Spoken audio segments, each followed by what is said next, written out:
नमस्कार फरीदाबाद, मैं सौरभ भारद्वाज और हम लोग पहुंचे हैं आज बल्लभगढ़ के ऐतिहासिक बाजार में हम लोग खड़े हैं और हमारे साथ गौरव गर्ग जी हैं। गौरव गर्ग जी हैं हमारे साथ और इन्होंने कल एसीपी बल्लभगढ़ को खुद को गोली मार लेने की धमकी दी है। मतलब अपनी रिवॉल्वर से आत्महत्या करने की धमकी दी है। धमकी का कारण भी बताएंगे और ये जानने की कोशिश करेंगे कि उसके पीछे का मामला क्या है। जी गौरव जी। सर, मेरा नाम गौरव गर्ग है। मैं कल एसीपी बल्लभगढ़ मुनीश सहगल जी के पास गया था। मेरी एक एफआईआर पेंडिंग है 935 2018 की, जिसमें मेरे फादर ने सुसाइड किया था 2 व्यक्तियों के नाम लिख के। उन बातों को आज पूरे 5 साल हो चुके हैं, सारी रिपोर्ट्स आ चुकी है, फिर भी उनकी ना तो कोई गिरफ्तारी हुई है, ना ही कोई पुलिस डिपार्टमेंट का बंदा उनके पास अभी तक गया है। ऐसा हरियाणा का कोई भी अधिकारी नहीं है जिसके बाद मैंने अपनी गुहार ना लगाई हो। सारी रिपोर्ट्स, सारे सबूत मेरे फेवर में, फिर भी पुलिस कार्रवाई नहीं कर रही। क्योंकि उनका कनेक्शन, जिनका नाम है सुसाइड नोट में, उनका कनेक्शन हरियाणा के बीजेपी के नेताओं से, डॉक्टर अनिल जैन से है, उसका पीए गौरव गौतम है और पलवल से अतुल मंगला है, जिसके राजनीतिक दबाव के कारण प्रशासन कोई भी कार्रवाई करने को तैयार नहीं है। जैसे इसमें एक एसआईटी में बनाई गई थी जिसमें चेयरमैन एसीपी बल्लभगढ़ हैं। कल मैं उनके पास भी गया, उन्होंने मेरे से कहा कि सारी रिपोर्ट्स आ चुकी हैं, हम जल्द ही कार्रवाई करेंगे। सर, मैं 5 साल में 5 साल हो चुके हैं, अभी भी वो कह रहे हैं मैं जल्दी कार्रवाई करूंगा। तो मैं उनसे लास्ट में ये कह के आया कि सर, मैं आपको 15 दिन का टाइम दे रहा हूं। अगर 15 दिन के अंदर अंदर आपने मेरी एफआईआर नंबर है, मैं दोबारा से एफआईआर नंबर दोहरा रहा हूं आपको, FIR number 935 2018 PS city Ballabhgarh. अगर कैसे की थी आपके पिता ने आत्महत्या? मेरे फादर ने हमारे पड़ोस में रहने वाले अंशुगर और राजेश गर्ग से तंग आकर आत्महत्या करी थी। उन्होंने हमारी बिल्डिंग तोड़वाई, मेरे खिलाफ झूठे मुकदमे दर्ज करवाए और मेरी आगे से मेरी दुकान को भी तोड़ने के लिए उन्होंने अपने राजेंद्र रसों के तोड़वाने की कोशिश करी, जिससे तंग आकर मेरे फादर ने आत्महत्या करी है। आत्महत्या करी है जी। तो आपके पिताजी तो आरएसएस से जुड़े रहे? हाँ जी, मेरे फादर तो पिछले 43 सालों से आरएसएस के प्रचारक रहे हैं। उसके बावजूद भी मेरे पिताजी और मेरे साथ इतना अन्याय आज भी हो रहा है और पहले भी हो रहा था बीजेपी सरकार के अंदर भी। मैं वो सुसाइड नोट पढ़ रहा था तो उसमें भारत माता की जय भी लिखा था। उन्होंने भारत माता की जय भी लिखा था, प्रवेश संघ 43 साल भी लिखा था। उस सुसाइड नोट के अंदर पूरा आरएसएस के बारे में पूरा 43 वर्ष के संघ प्रवेश है। मेरे फादर 43 वर्ष से उस संघ में प्रवेश हैं। तो अब 5 सालों से कोई कार्रवाई नहीं की पुलिस ने? नहीं सर, 5 सालों से अभी तक पुलिस ने कोई कार्रवाई नहीं करी ना। सिर्फ आश्वासन दे दिया पुलिस कि हम जल्द कार्रवाई करेंगे, अभी आपकी रिपोर्ट्स नहीं आई है, जबकि सारी रिपोर्ट्स आ गई है लास्ट मंथ तक। सारी रिपोर्ट कितना समय लगता है रिपोर्ट्स आने में? मतलब बिसरा जांच रिपोर्ट होती है या कोई और कौन सी रिपोर्ट्स आनी थी? सारी जो बिसरा की रिपोर्ट्स आनी थी, पोस्टमार्टम की रिपोर्ट्स आनी थी, हैंड राइटिंग की रिपोर्ट्स आनी थी, जो कि सारी रिपोर्ट्स काफी टाइम पहले आ चुकी हैं। फिर भी राजनीतिक दबाव, बीजेपी के राजनीतिक दबाव के कारण पुलिस प्रशासन, न सीपी साहब, मैं सीपी साहब से भी कई बार मिल चुका हूं, तत्कालीन सीपी साहब मैं 5/7/2022 को भी मिला था और अभी रिसेंटली मैं 10 दिन पहले भी सीपी साहब जनता दरबार मिला। से तो अब तक बहुत सारे सीपी बदल गए होंगे सर, कम से कम 5 सीपी साहब चेंज हुए हैं। मैं सबके पास मैंने अपनी गुहार लगाई है, पर कोई भी सीपी या कोई भी प्रशासन अधिकारी मेरी बात सुनने के लिए तैयार नहीं है। क्यों नहीं होती है कार्रवाई, क्यों नहीं हो रही है? सिर्फ बीजेपी के राजनीतिक नेताओं के कारण, और जिनका नाम एफआईआर के अंदर है, उनके राजनीतिक उनका प्रेशर है, इस वजह से कोई भी प्रशासन काम करने के लिए तैयार नहीं है। तो आपकी बिल्डिंग क्यों टूटी? जो उन्होंने मेरी बिल्डिंग तोड़वाई है कि इसका नक्शा पास नहीं था, जबकि मेरी दुकान का नक्शा ऑलरेडी 1960 से पास है। 1960 से नक्शा पास है जी।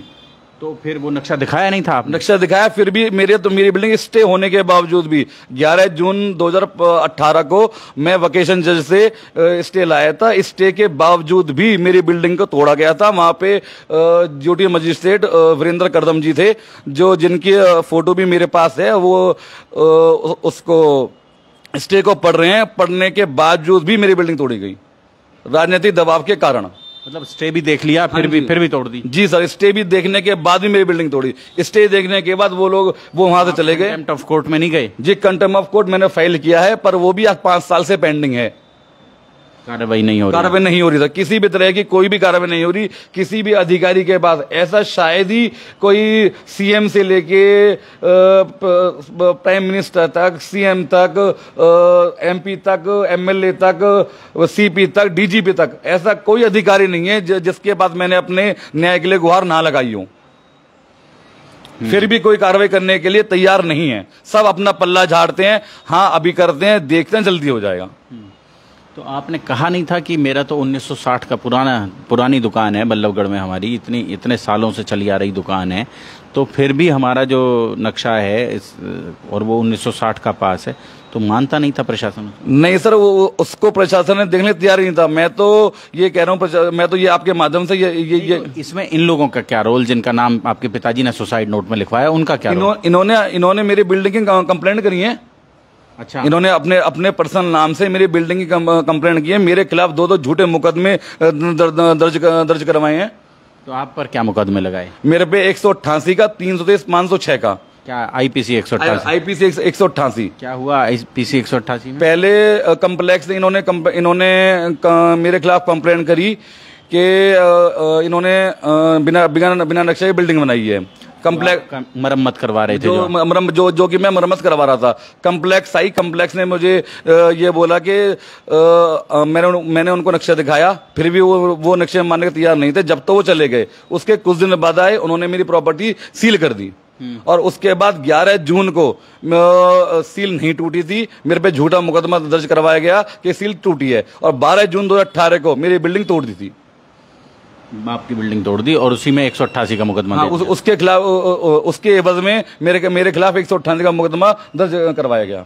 तो इसी सबसे आहत हो गए थे पिताजी आपके? नहीं, 16 जून को अमरदीप जी थे, जो जॉइंट कमिश्नर बल्लभगढ़ थे और स्टेट ऑफिसर हुड्डा थे। उन्होंने 16 जून को मुझे मेरे ऑफिस में बुलाया, मुझसे ये कहा कि मेरे ऊपर बहुत प्रेशर है, मैं आपकी दुकान आगे से भी तोड़ूंगा। मैंने उनसे ये कहा कि सर क्यों तोड़ दोगे? उन्होंने कहा जब मैं स्टे होने के बाद तेरी बिल्डिंग तोड़ सकता हूँ, मेरे ऊपर डॉक्टर अनिल जैन का प्रेशर है, मैं तेरी दुकान को आगे से तोड़ूंगा। ये सब उन्होंने मुझसे कहा। ये आके मैंने अपने पिताजी से कहा, जिसके पिताजी सुन के मैं बहुत घबरा गए। मेरी मदर से कहने लगे कि अब क्या होगा, हम तो बिल्कुल सड़क पे आ जाएंगे। तो उसके बाद अगले दिन सुबह मेरे फादर ने ये सारा काम करा। मैं पढ़ रहा था FIR, वो सल्फास की गोलियां खाकर। जी बिल्कुल, जी बिल्कुल। वो सुसाइड नोट भी उनकी जेब से बरामद? सुसाइड नोट भी हमें सुसाइड नोट के बारे में हमें कुछ नहीं पता था। हमें तो ये भी नहीं पता कि फादर में सुसाइड नोट भी छोड़ गए हैं, पर ये भी पुलिस डिपार्टमेंट को ही मिला है। अच्छा, उस टाइम कहाँ से बरामद किया उन्होंने? मेरे पापा की पॉकेट से, बीके हॉस्पिटल से, बीके हॉस्पिटल बॉडी को वहां लेकर गए। हाँ, जब मेरे फादर की बॉडी को वहां लेकर गए थे, शनाख्त के लिए मुझे बुलाया गया था। उस टाइम चौकी इंचार्ज विष्णु मित्र जी थे, उन्होंने मेरे फादर की जेब से सुसाइड नोट निकाला, जब हमें पता चला कि मेरे फादर को सुसाइड नोट भी लिख कर गए हैं।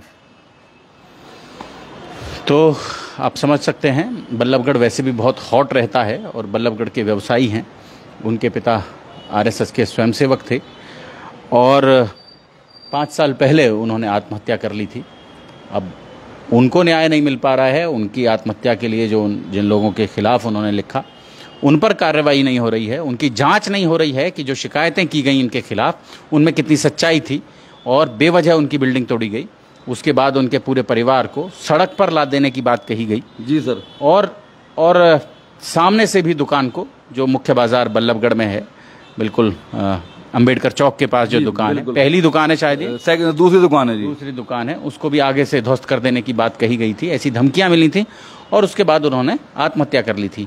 अब लगभग उसी रास्ते पर उनके पुत्र हैं और प्रशासन को कह रहे हैं कि 5 साल हो गए एक एक दरवाजे पर, एक एक मेज पर जाते हुए, लेकिन मेरे पिता को न्याय नहीं मिल पा रहा है, तो मैं भी 15 दिन बाद खुद को गोली मारकर आत्महत्या करूंगा।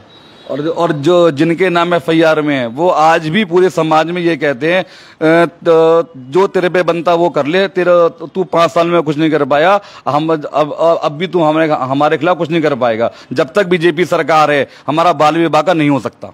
जोड़ेंगे फरीदाबाद आपको शहर की ऐसी ही और महत्वपूर्ण खबरों के साथ। बहुत बहुत धन्यवाद।